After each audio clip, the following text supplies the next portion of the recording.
आऊज़ुबिल्लाहिमिनश्शैतानिर्रजीम बिस्मिल्लाहिर्रहमानिर्रहीम। प्यारे बच्चों, अस्सलाम वालेकुम वरहमतुल्लाहि वबरकातुहू। डेट से आज 8 अगस्त 2020। Class 3 subject general English, topic opposite words.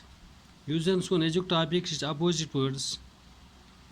Opposites क्या गई? अपोजिट्स गई जिद, यानी अगर कह चीज़ अमुक रिवर्स क्या यी तथ, या अमुक मुखालिफ क्या यी तथ, या अमुक रिवर्स क्या यी तथ, गई अपोजिट्स। वन अपोजिट्स बनकन दिथ एबो। एबो गो थोद, अत यी अपोजिट बिलो। एबो सी बिलो, थोद पास। ऑल, ऑल गई सारी। नन, नन गो कहें। ब्रॉड, ब्रॉड गो युस खोल आस। नैरो, नैरो गो तंग। ब्रदर, अत यी सिस्टर, बोय तो बेन। कोल्ड गो सर्द, हॉट गरम। कम, कम गो यून। गो गसुन। हैप्पी खुश। सैड मायूस।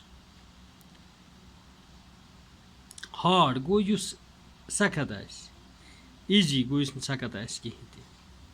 इन गो अंदर, आउट गो नेबर। इनक्रीज गो हुरुन। डिक्रीज गो कम गसुन। लाइफ जिंदगी। Death maroon. प्रोटेक्ट बचाउन। अत अपोजिट अटैक, रूलर, अत अर्बन। साल्ट, अत शुगर, यानी नून तो खंड। सेम, अत डिफरेंट। वेट गोदुर, अत ड्राई खुशक। फास्ट गो तेज, अत स्लो।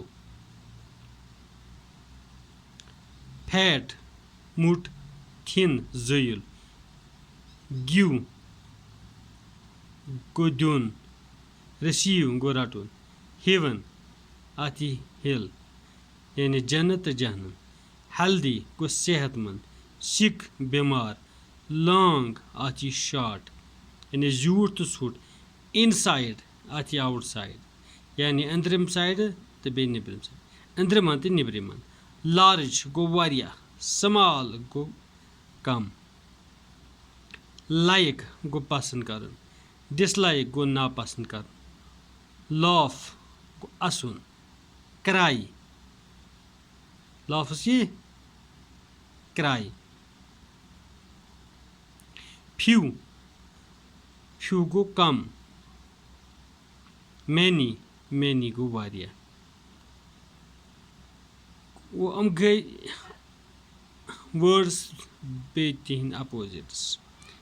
बह वन तह बे फिर। Above below. All none. Broad narrow. Brother sister. Cold hot. Come go. Happy sad. Hard easy. In out. Increase decrease. Life death. Protect attack. Ruler urban. Salt sugar. Same different. Wet dry. Fast slow. Fat thin.